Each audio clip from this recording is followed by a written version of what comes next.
Salvate omnes, and welcome to this week's video tutorial. We're going to be taking a look at chapter 9. Our grammar topic in this chapter is demonstratives. And as your book points out, demonstratives point out or emphasize a general point, and it often refers to a person or thing. So we're talking about its noun function, if you will. And then you can see we have a lot of different forms of demonstrative pronouns and adjectives. At first glance, this looks very varied, but you'll soon discover that a lot of these endings match our declension endings, and in the context they're a little bit easier to recognize than perhaps the chart here indicates. But these will need to be learned and memorized, so I recommend making flashcards or using Quizlet or whatnot, and of course just careful practice and study of vocabulary, and the examples will contribute to the learning of these forms. Generally speaking, as your book points out, ille means that or those, and hic means this or these. So that, you're pointing away. Hic, you're pointing toward, if you will. So for example, that man, you're pointing toward that man or to that man. But this man, you're pointing to him, and he is in closer proximity than that man. And your book points this out. So we'll be referring to these, but again, I think the best thing to do is kind of look at them in context. In practice, you'll see that even though we may have varied examples in this chapter, but in terms of when you would see these in Latin, most often it's going to be the nominative form and the accusative form.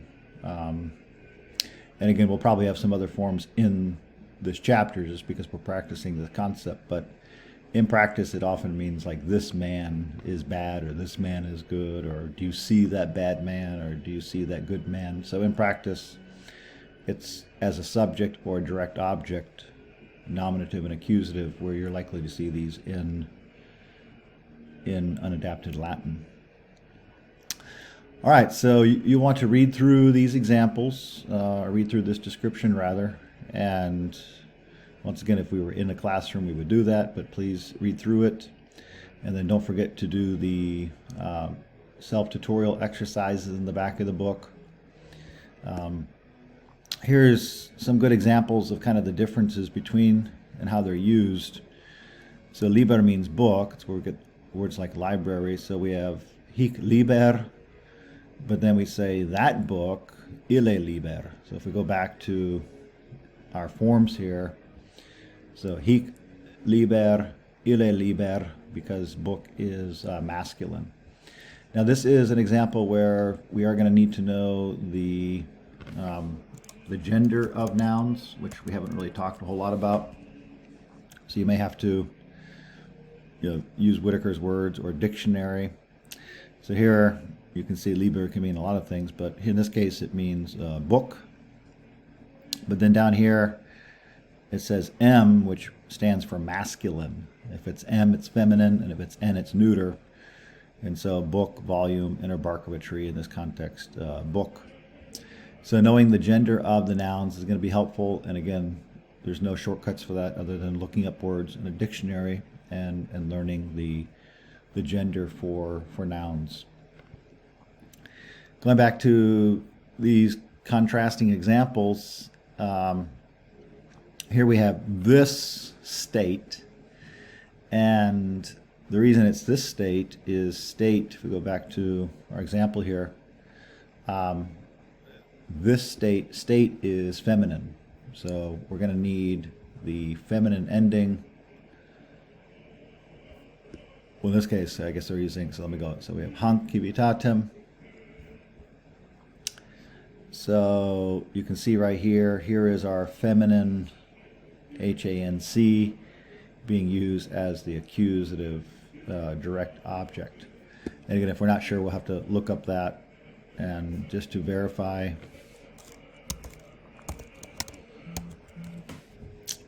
And you can see right here it's being used as the accusative singular feminine. And so the F means feminine, and so we need a feminine form of the noun that we're pointing to or giving emphasis for this demonstrative pronoun. So again, this is gonna, if this is new for you, this can seem very wide open and very wide ranging, but again, you want to learn the examples in the book, so you have a more narrow range of what you need to learn. And in that context, it's much more doable.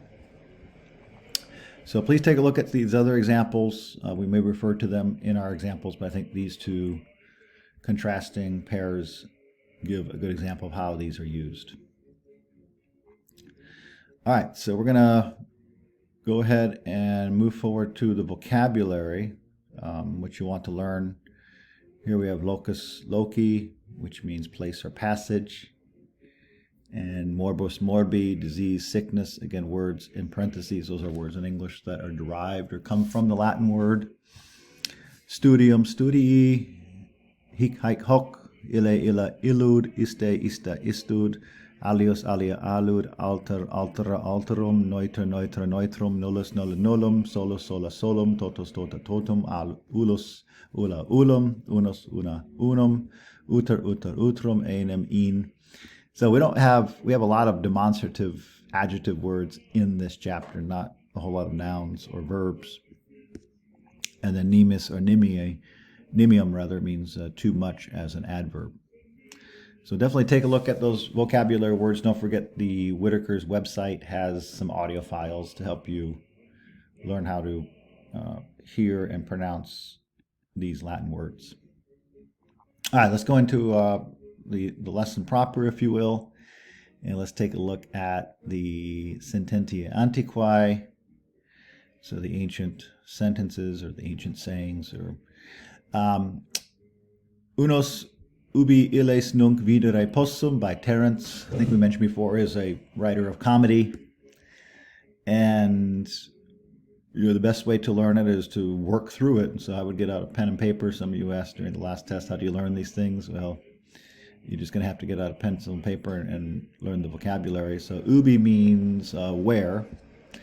And again, if we're not sure, we have to look it up. So I've said many times, I think this is one of the advantages of Latin, is many of you are in science fields. To do research, you got to slow it down. And so you just have to take your time, look up the words, and put the pieces together.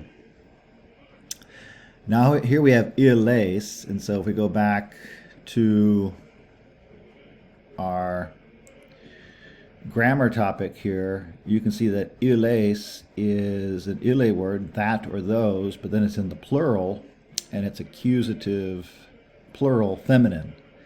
So there's our illes. So we know it's going to be used as a direct object, either probably those, since it's in the, or in the plural form. So let's keep that in mind. And go back to our example here. And then nunc means now, so that's an adverb of time. Videre we had in chapter 1, it means to see. And then possum, we've also had earlier in the book, it means I am able or I can. So this one we put all together is like literally where those now to see I am able. But then we got to put it in the form of a question that makes sense. So where am I now able to see them? So let me write that out, and then I'll try to explain it in greater detail. So where am I now able, or where can I now? Maybe I'll put that a little bit easier. Where can I now see them? So where can I now see them? So where, ubi, can I, or am able, possum, now, nunc, there's our infinitive to see. I guess let me change that to those since it's probably a little bit better. So those.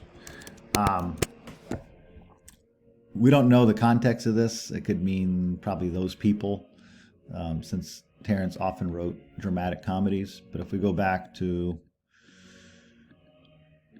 our definition of ille words, it's either going to mean that or those. So we're going to put it in the plural. So we're going to say those. But again, what makes this a little bit vague perhaps is we don't have a noun because only the context would fill in what the those is referring to. All right, so moving ahead here. So that one is a little bit wonky in terms of, it seems to be missing something, but that's what it means. All right, so here we have duo hic illam virginem in matrimonium ducet. Matrimonium is where we get the word marriage, matrimony. But then we have hic, and then illam virginem in matrimonium ducet. Now this one, a couple things in this one. So the hic, haec, hoc. So we go back to our, a little bit awkward to go back and forth, but that's what we need to do. So the hic is the nominative subject used as a demonstrative pronoun.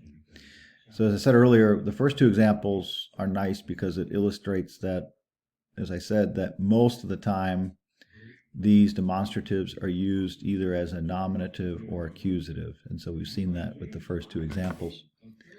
So hic is masculine, so it's probably this man or this person. Since it's singular, we use this. If it were plural, we'd use these. So we'll just say this for hic, but then we got to go back and look at the rest of the example. And again, you can use Whitaker's words if that helps give you a little more confidence.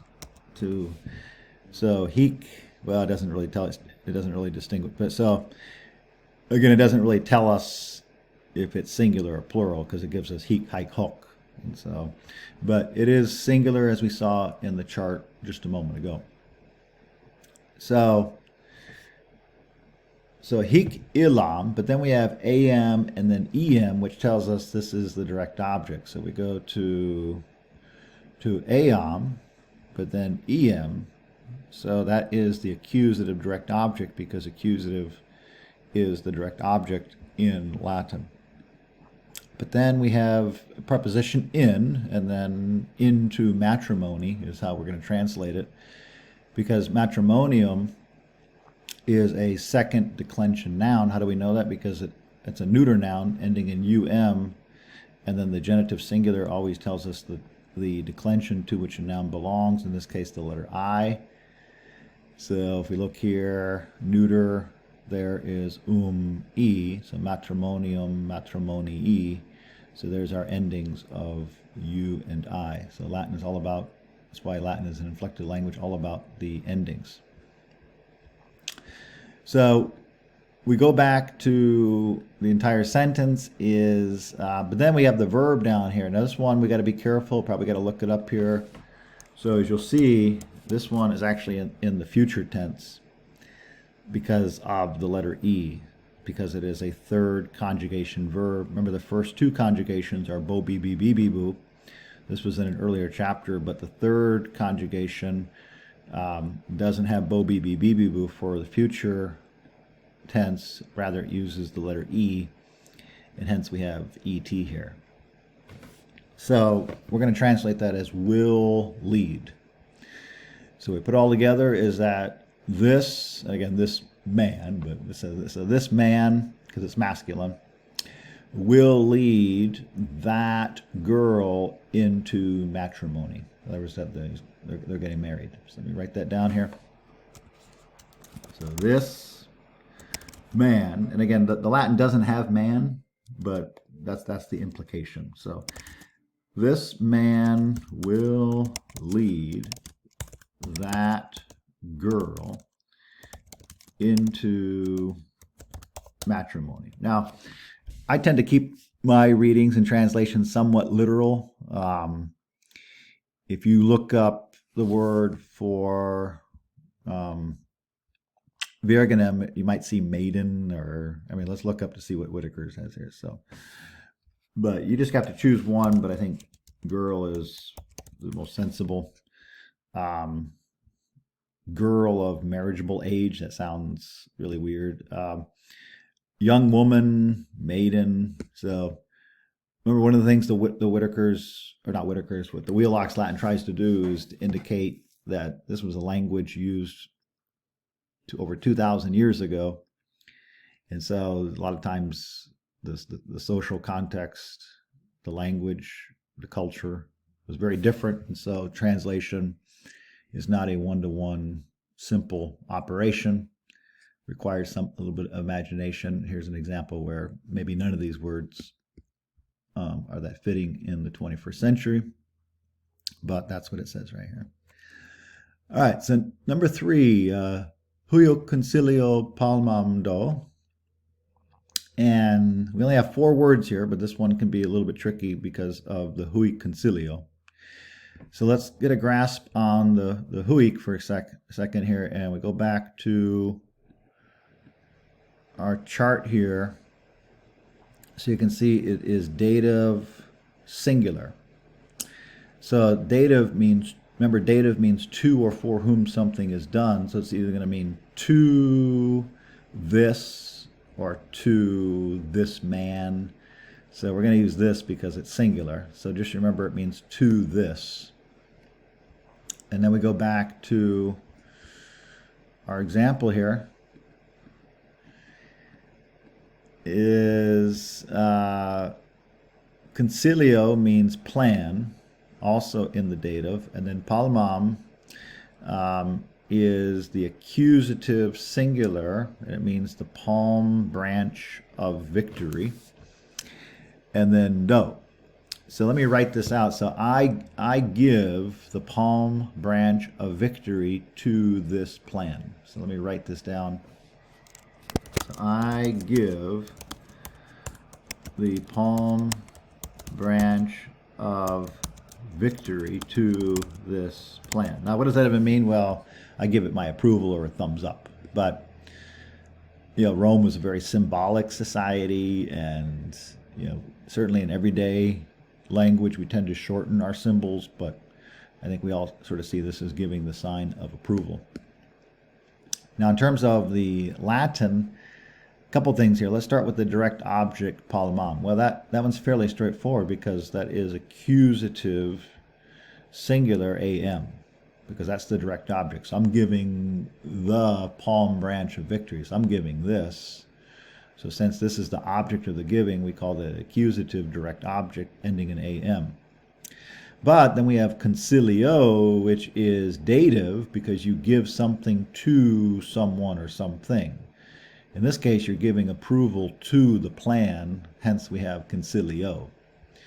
But again, if you're not sure about this, which many of you may not be because you're still learning Latin, and we have to look it up, and it's not by the plan because the context doesn't support that, but you can sort of see that concilio can mean a lot of things, but this is a word you've had earlier in the book.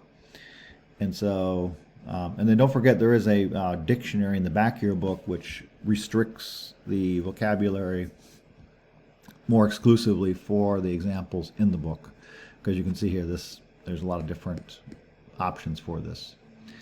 As you know, English vocabulary is a lot larger than Latin vocabulary. All right, so I give, or I am giving, the palm branch of victory to this plan. So literally, to this plan, palm branch of victory I give. So do is do dare dedi datum. This was one of the first verbs you learned in chapter 1. All right, quatuor virtutem enum ilios viri amemus. So this is Cicero. So we love the virtue of that man. So let me write this out here, and then I'll try to explain it. For we love the, I could type here, virtue of that man.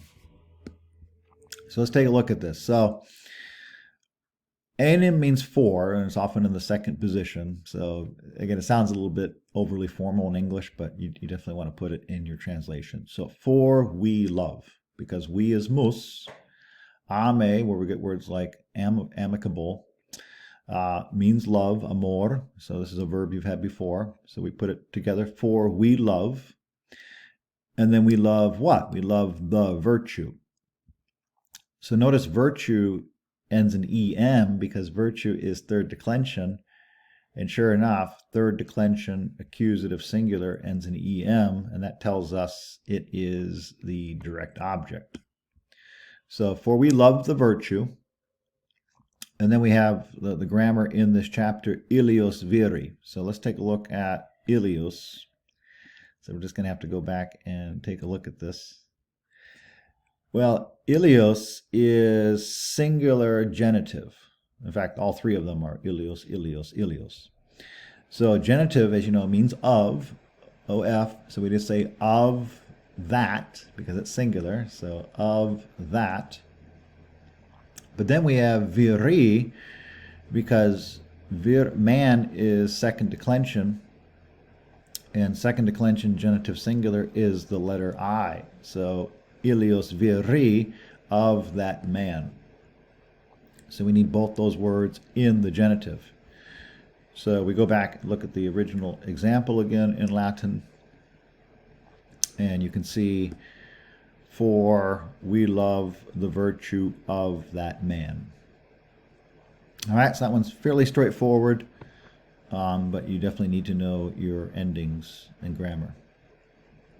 Okay, quinque. Solus hunc juvare potes. So solus means alone.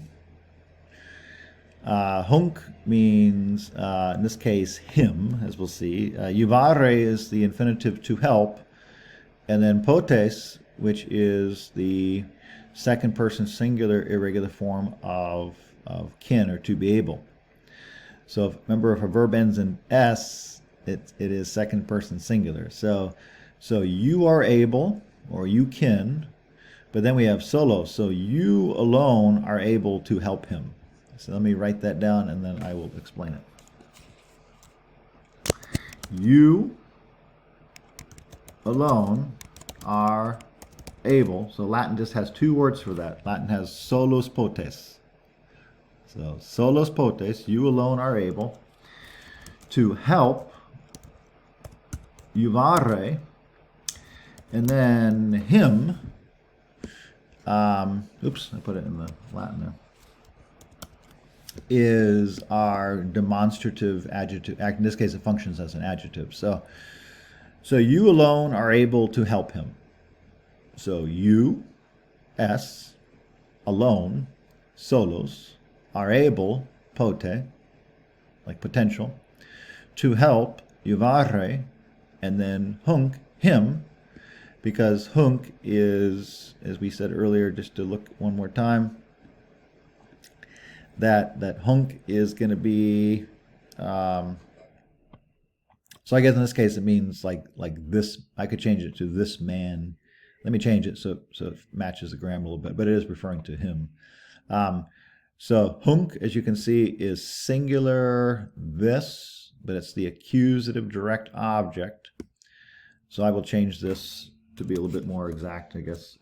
You alone are able to help him. You alone are able to help this man. But again, the original Latin doesn't have man, so you could say him as your translation. In fact, that sounds, that works. But if we want to be more, literal with the grammar, we can say this man, because hunc is masculine. All right, moving on here. So again, this, once again, when I first saw this several years ago, it seemed a little bit, not complex, but it looked like a lot of different endings. But in practice, over time, you'll get more and more comfortable with it. And it just comes down to looking at the chart, learning the chart, and then, let's be honest, the examples are not real long. I mean, some of these are just a few words. This one was only 4 words.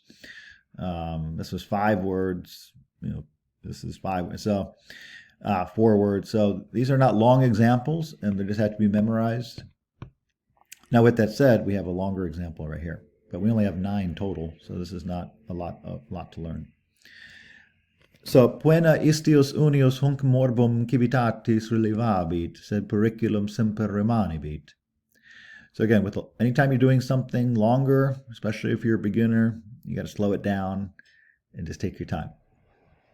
I mean, even if you're not a beginner, you just want to slow it down and take your time. So, Puena means penalty or punishment. So this is a word that we've had before. Again, if we're not sure because we have forgotten, which is fair enough, we just look it up. And you can see it means penalty or punishment. Again, the challenge is only the context will tell you its case or function or meaning. So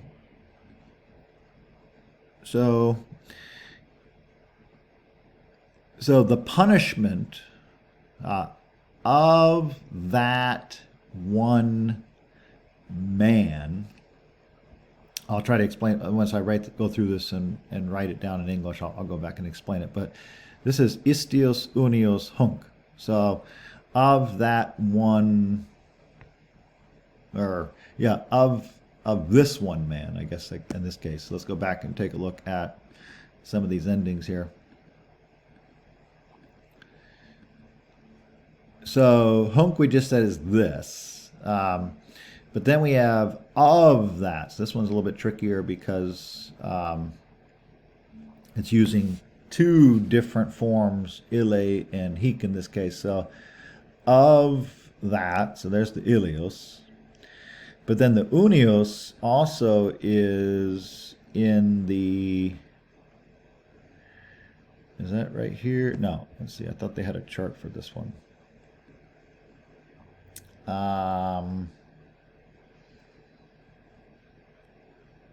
I think they're explaining it in this context. They only give you the one example, but unios also is genitive. But again, if we're not sure, we just got to look it up. And you can see it's genitive. And so this one's a little bit trickier just because it mixes the different kinds of demonstrative pronouns and adjectives. So we go back to the example here. Is the penalty of this one man. So let me go ahead and write this down as a kind of a marker here. So, or the punishment. So the punishment of this one man. But then we have morbum civitatis relevabit. So this one's a little bit trickier. So anytime you have a longer sentence, see if you have any conjunctions or punctuation. Here we have a conjunction but. So we have a new clause, in other words. So let's see if we can get this part first. And then once we get that, then we can add this part. So we have morbum and then civitatis. Now, morbum is one of your vocabulary words in this chapter. You can see morbus morbi. So morbidity, morbid, disease. So disease or sickness. But if we go to, so we know it's second declension because it's us e. But then if we look at our us e, if it's morbum, it's the direct object. So we're going to translate this as the disease or sickness as the accusative direct object. But then we go back to the example. Again, this one is getting a little bit long-winded. It's just, so I apologize, but it's a little bit longer. And we go back to the example. Relevabit, it means to relieve or to diminish, but it has bo bibi bibi boo, which is future tense. So it means will diminish. So let me go ahead and put that right there. But then diminish what? Well, diminish the disease of the state. So let me go ahead and write that down. So the punishment of this one man will diminish the disease of the state. So let's take a look at, so the punishment, pena, of that one man, so when the context tells us it's man, will diminish the disease of the state. Now again, this is Cicero, and Cicero is probably talking about Catiline, so they don't really tell you that, but that is the context, that Catiline was a conspirator that Cicero advocated against in the Roman Senate, and he was sent into exile. But of course, there were other, anytime you have a conspiracy, there's always more than one person involved, especially if it gets to the highest levels of government, in this case, which it did. And so Cicero's point is that, yeah, we may be able to get rid of this one person, but there's always others trying to bring down the state, in this case, the authority of the Senate, which Rome, as you know, was founded as a republic in 509 BC. But as Rome grew beyond the institutional framework of a republic, because Rome expanded, Rome became an empire, and that's sort of the context that Cicero is arguing against. Is he's arguing for the continuing role of the Senate, but as history showed, and Caesar would be the person to study this in greater detail, Rome was no longer a republic but an empire.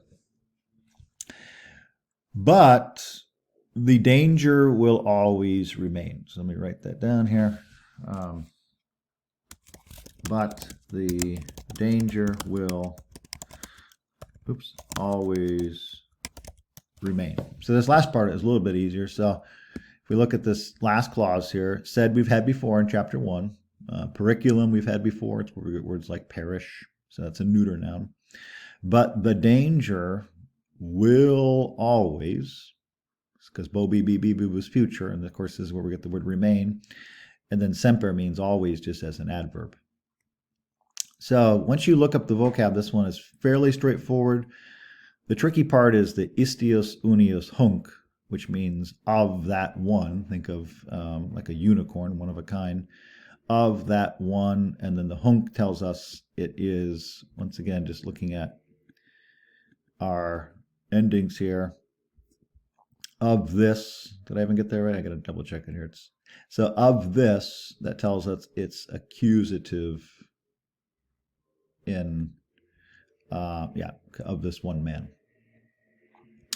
All right, so that one's a slightly tricky one just because it's a little bit longer. Okay, moving on to the next one here, which is septem. And he enum de exitio huios civitatis et totus orbos terrarum cogitant. Again, another longer one, so we got to take our time with this one. Now the he is, that's going to be hic haec hoc. But then we look here, this is plural, so it means these. So he, like think syllabus, syllabi, since it's plural, we say these. In fact, let's go ahead and write that down just to help us here. So that is the these. But then, going back here to the example, enemy we said means for. So we're going to change the for these. So this might be one way to do it, is just take your time, one word at a time. And for these. But then we have de, which means about. So that is a preposition which means about. We've had this before. Again, if you're not sure, you have to look it up in a dictionary, Whitaker's Words. But then it's always followed by the ablative. So if we look here, preposition plus the ablative. So it means about or concerning, according to, so about is probably the most general translation of it. Unless it's a place, then be like, for example, from Rome would be Rome. But here it's probably about, since we're thinking about something. So if we go back to our example, is And then exitio we had on the test. It means like literally the extinction or death. Exitio, let's look this one up. This one actually could mean a couple of things, but yeah, so ruin or destruction. So you can choose, mischief probably is not the right word. So either destruction or ruin might work best in this context. So for these about the destruction, for these about, the destruction.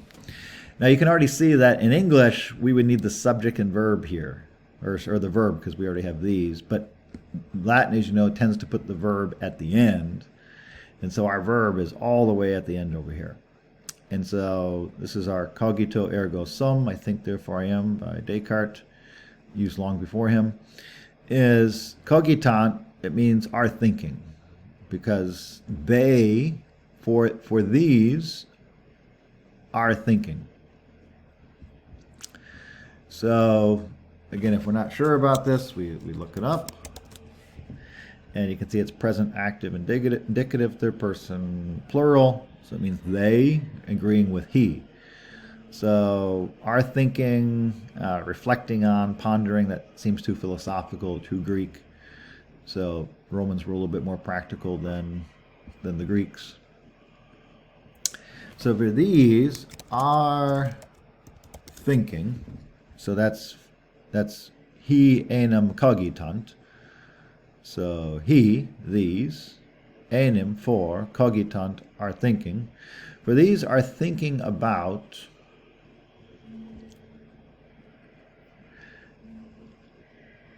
the destruction of huius civitatis, of this state.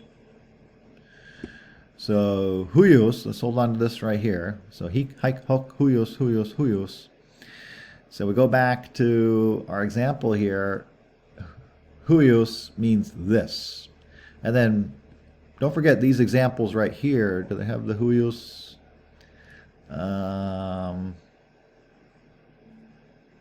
Yeah. No, they don't have it on this one. So at any rate, they don't have all the examples, but they have here huius means genitive, which means of. And then this is how we translate it because it's singular. And then civitatis is genitive. We had that earlier. And again, if we're not sure, we'll look it up. It's where we get the word state. So for these are thinking about the destruction of this state.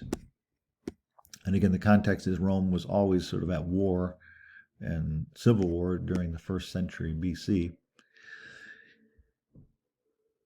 So for these are always thinking about the destruction of this state, and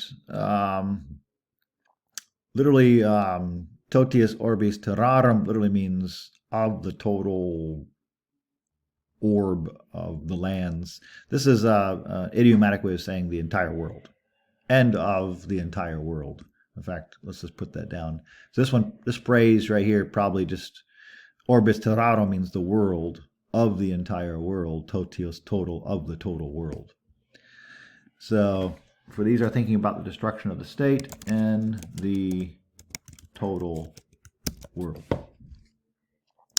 Yeah, a little footnote. My wife and I, we saw the movie Napoleon the other day, and I'm not an expert on Napoleon, but certainly Napoleon was interesting because, like Caesar and even like Rome in one sense, this is sort of the modus vivendi of Napoleon, always thinking about France, its destruction by revolution, its reconstruction, but also in a world totalizing way. And that's what made Napoleon somewhat interesting, but also problematic in the modern world, is he was seemingly embodied the ethos of Roman Imperium, but some almost two millennia rather later. Anyways, interesting movie. Check it out. It's definitely worth seeing. Okay, moving on here to so that one, a little bit tricky, but I think if we just look up our vocab for these, cogitant are thinking about the destruction of the state and of the entire world. So these, sometimes the genitive probably just has to be memorized, so just make a note card. Totius orbis terraro means of the entire world. Okay, octo. Es nullus locus utri homini in haec terra. So this is Marshall. He with Juvenal tends to be a master of satire. A little bit of description about him down here. So literally, est means is, but it can also mean there is. So there is no place on this earth. So here we just had earth down here, or in this world. And then utri homini. The utri is one of our vocabulary words, I believe. And it means either or which of the two. So you're going to see we have to either choose it for either or which of the two. But remember, these function as adjective words, and so we got to look up the endings here. Utri, so this one is a new word for us, I believe. And it can mean either locative, dative, or ablative. So it's either going to mean to either or by either. Is we're going to have to keep that in mind to see which one works here. So there is no place for either of these men on or in this world. So let me write this down here. There is no place, okay, type here, for either of these men in this world. So this one's a little bit tricky just because the Latin has a lot fewer words. So let me try to explain this in greater detail. So est means is, but can also mean there is, because otherwise, we don't have a proper subject, if you will.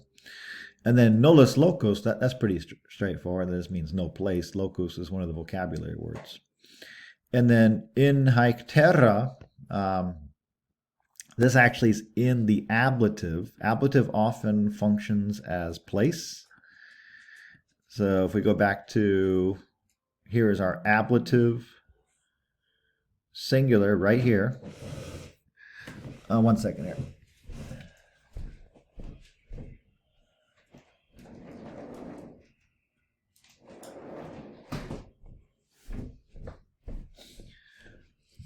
All right, sorry, I got to let the dog out there. He's not feeling well today. Okay, so there is our ablative, and ablative often functions as where. So in haec terra means in this world. So in haec terra, in this world. Tricky part on this one is this tricky expression here. Looking at it one more time, is namely utri homini. But then we just have to recognize that utri is for either of these men. So Latin has two words for, in English we have for either of these men, and English has 5 words.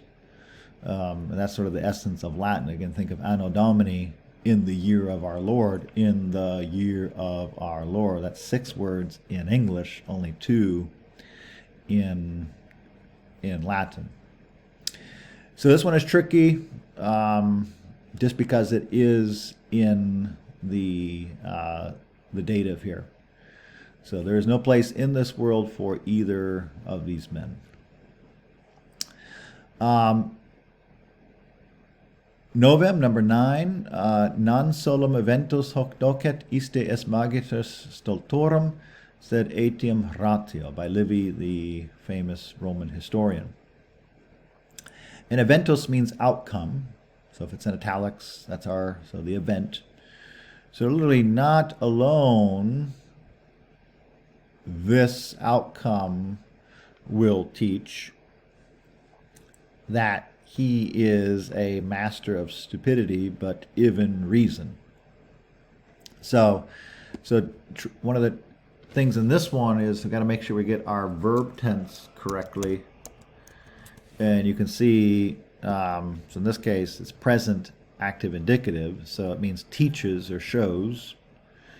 But then what teaches or shows? Well, the outcome. So this outcome, so not only this outcome teaches, let me write that down first. So not only this outcome teaches,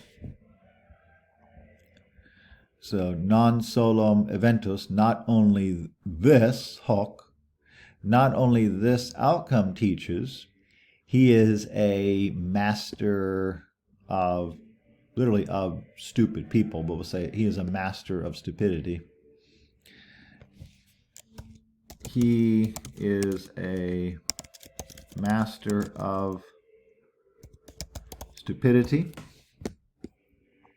So, he is a master of stupidity, literally of stupidities.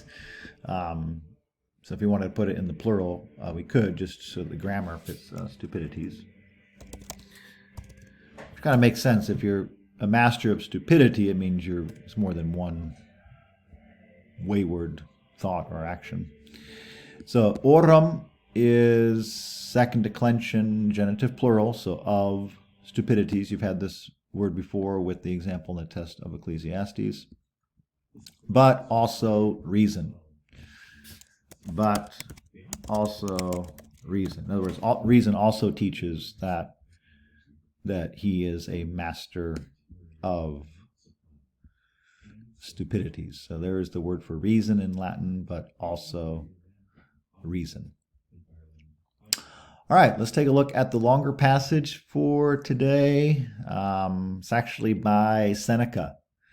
Again, it's not the best organization on this Kindle version, but Seneca, 4 BC, 65 AD, Stoic philosopher, tutor to the young Nero, the author of numerous essays, epistles, tragedies. He urges his readers to pursue the life of the mind.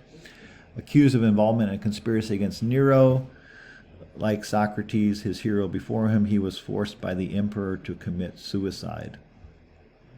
So here is our passage.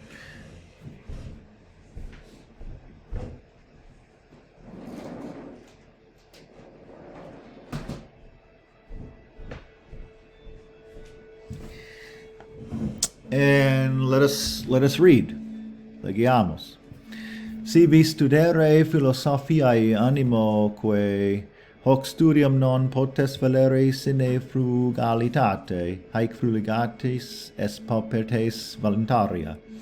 Tole igitoris des excusationes, non dum satis pecuniae habio, si quando illud satis habibo, tum me totum philosophiae dabo. Incipe nunc philosophiae non pecuniae studere. All right, so let's take a look at this here. Again, it's about dedicating yourself to the life of the mind. And, it must be difficult to live a life of compensations and not realizations. Philosophically, life isn't easy, but oftentimes we don't fully commit ourselves to our own human existence, as philosophers would want to suggest. And we, as Freud pointed out, life is a compromise, and yet sometimes by compromising we fail to realize. At any rate, let's take a look at this. So, si vi studere philosophiae animoque. So, if you want to study, but also means to devote yourself. So to study So, for example, you are learning Latin, you're not studying Latin. Although Latin has more of a study aspect than a modern language. So if this were French 101 or Spanish 101, you would definitely just be learning it. Why? Because Latin does require thinking. That's the difference between Latin and a modern language. It takes many, many years, probably in at least the third or fourth year, if not more, of a modern language before you start studying it. So if you're taking German, before you start studying Nietzsche, you first have to learn German. Well, the nice thing about Latin, you're already reading Seneca, so you're learning Latin, but you're studying at the same time, and that's where Latin is unique compared to a modern language. Because studying does require some devotion. Studying isn't for a job; it's for your learning and your knowledge and understanding. So we can say study here if you want, but it means to devote. So if you want to devote yourself, or if you want to study philosophy and the mind, so here we probably have to say yourself. So if you want to devote yourself to philosophy and the life of the mind, literally to the mind. So let's see, what is this titled? This is entitled, doesn't really have a name, so we'll call it Seneca.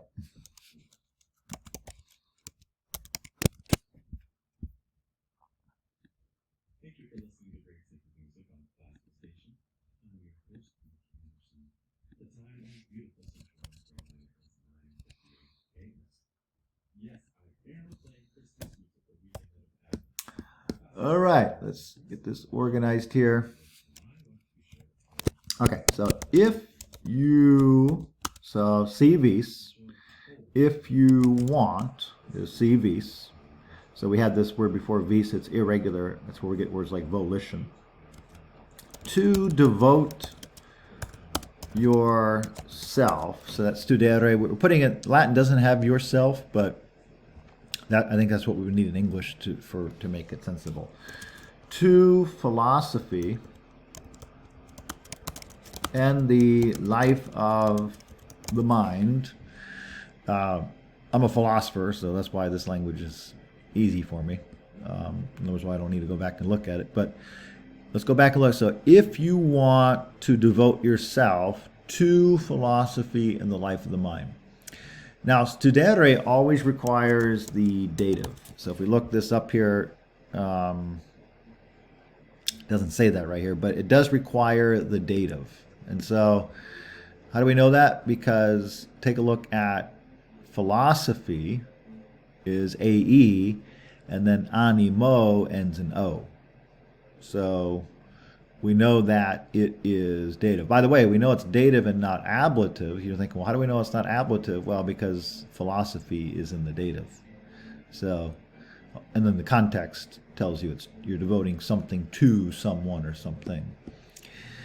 So Latin often doesn't have the preposition. So if you want to devote yourself to philosophy and the life of the mind, this study or this devotion. So this is one of our vocabulary words. So we can go back here and, oh, I just missed it there. So studio means eagerness, zeal, pursuit, or study. And here they have to or for, which tells us we need the dative here. So let's just stick with study. I think it makes the most sense for what we're doing here. So if you want to study, if you want this study, in other words, this kind of study, is not able to flourish, literally to be well, without frugality. So you could, a couple different translations, but so this study, but literally this kind of study, is not able to flourish without frugality. So let's take a look at the original Latin here. So hoc studium, so that goes back to our demonstrative masculine pronoun. So we go back here to the beginning here. Oops, one more. So hoc, because studium is neuter. So this study, or this pursuit, in fact, maybe pursuit might work nice. Let's change that just because that's one of our options too. So this pursuit, this works a little bit better because otherwise we'd have to say maybe this course of study, which is too modern in its disciplinary language. So this pursuit is not able to flourish without frugality. So Benjamin Franklin said something similar. Frugality is one of his virtues, and of course Benjamin Franklin studied philosophy and a lot of other things, and it's hard to render those things to Caesars which are Caesars and to gods which are gods. It's hard to do both. Some people do it, but it's not easy. And of course, a lot of people that make a lot of money, in one sense, let's be honest, they don't know a lot about philosophy. At the same time, many philosophers, seemingly don't know how to make a lot of money, and so as human beings, we seem somewhat bifurcated or duplicitous in our aims. I think in some sense, certainly this is how the founding fathers of our country understood it, is we can do both. We can be practical, but also mindful and civically responsible. But of course, a lot of people, as history shows, go to one extreme or the other. At any rate, so this study or this zeal, this pursuit is not able to be well, potest valere, without frugality. So sine is always followed by the ablative. So third declension ablative singular is the letter E. So sine, and there's our E right there for sine frugalitate. This frugality. So frugality is feminine. In fact, they have the word over here. In fact, they have actually give us a lot of good vocab over here. So this frugality, and so we're going to use the feminine form of hik, hike, hok. So hik, hike, hok, huyos, huyos, huyos, huy, huy, huy. All right, so we got to learn these things. So hike. So this frugality.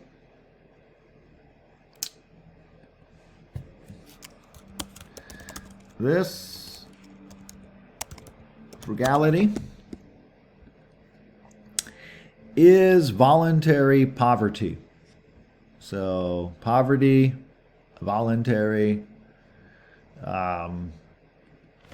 This frugality is voluntary poverty.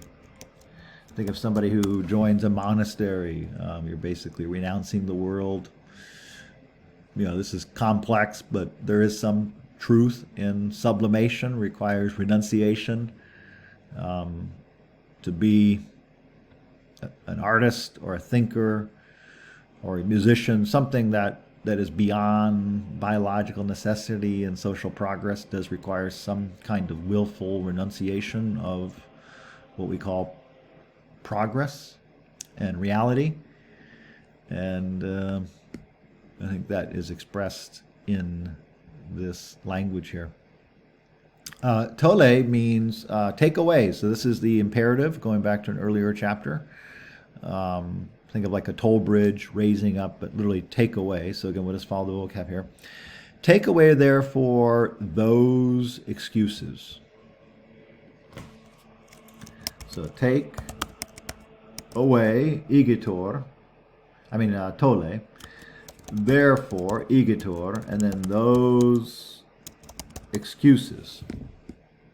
So if we go back to those excuses, notice the istes, that's going to be plural. So if we go back to our, let's see, this one, right here. So istes, actually they don't give us that right here, but we have to follow the rules here. And where is it at right here? So istes, which is as right here. But again, if we're not sure, and there is a fuller synopsis of these in the back of your book as well, but you can see that it is accusative plural. And then, as your book points out, ista is often pejorative or negative and some kind of negative valuation of whatever it is being discussed.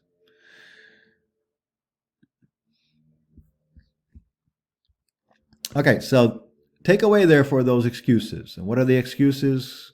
Not yet enough of money I have. I don't have enough money yet.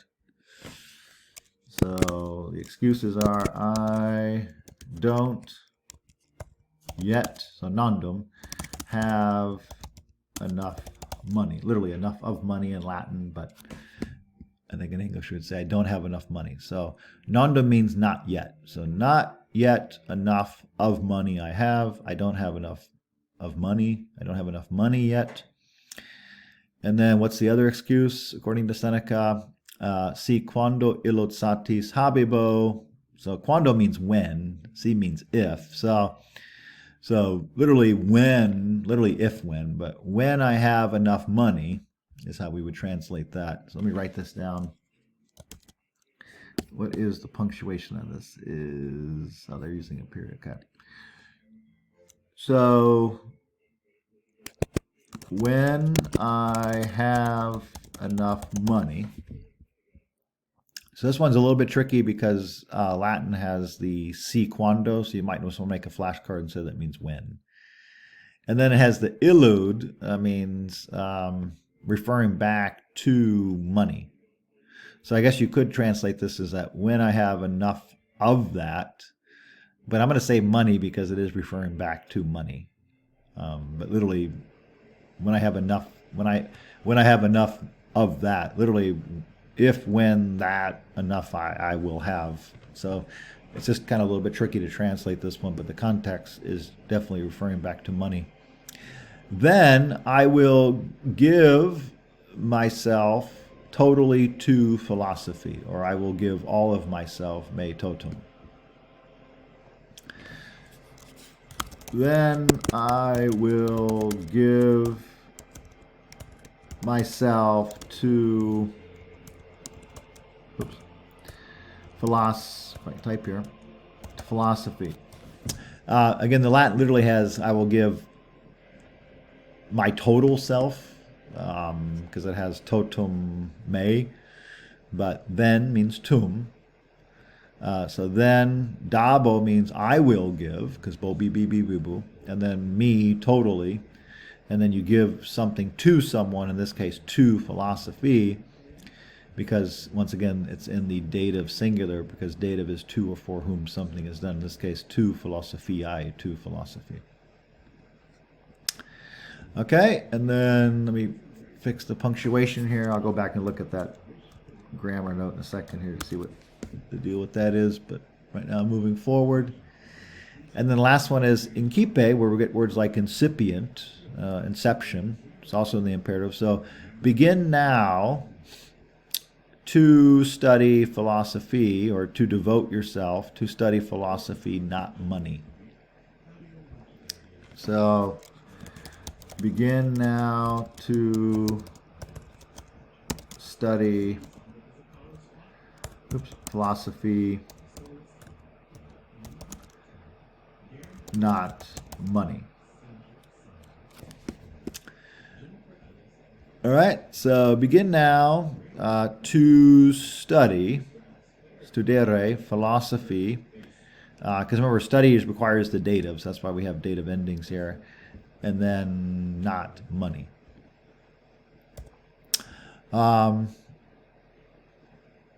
Which is true in one sense. You can't study, I mean, you can study economics, you can't study business. Why? Because money and business is something you do. It's not something that you can study in any deep way. So study, as Seneca uses it, is consistent with a research model of a university education where it takes years and years and years to refine one's methods and learn. Only then can one study something. It takes years and years of learning before one can study. And if you think about it, if you know what you're doing, just a little bit of common sense and hard work can often contribute to a successful business, not years and years of study. Now, if you're studying economics and markets, that's a little bit different. But But still, I think that's true in terms of just how language works, is we study economics, we don't study business. We learn business. Studying requires a different way of thinking and doing. All right, so takeaway there for those excuses, that's fine. I'm not going to change that there. So, all right, so that one, that is Seneca. They have some other, they give us any other vocab here. Begin, therefore. What in Seneca's opinion, this might be on your test, what in Seneca's opinion often stands in the way of living philosophically, a philosophically sound lifestyle? What solution does he propose? What special force does Istes have? We said often it's negative. And there is a famous bust of a famous Roman philosopher. All right, so that is it for this chapter. As always, please let me know if you have any questions. And we are coming to the end, and I will note in an email about if you need to meet with me about the final. It might be a good idea to come by one of my German classes, and I will even propose a review the Friday before the final, which, if you look at the exam schedule, ours is on a Saturday evening. So, all right. Well, happy learning,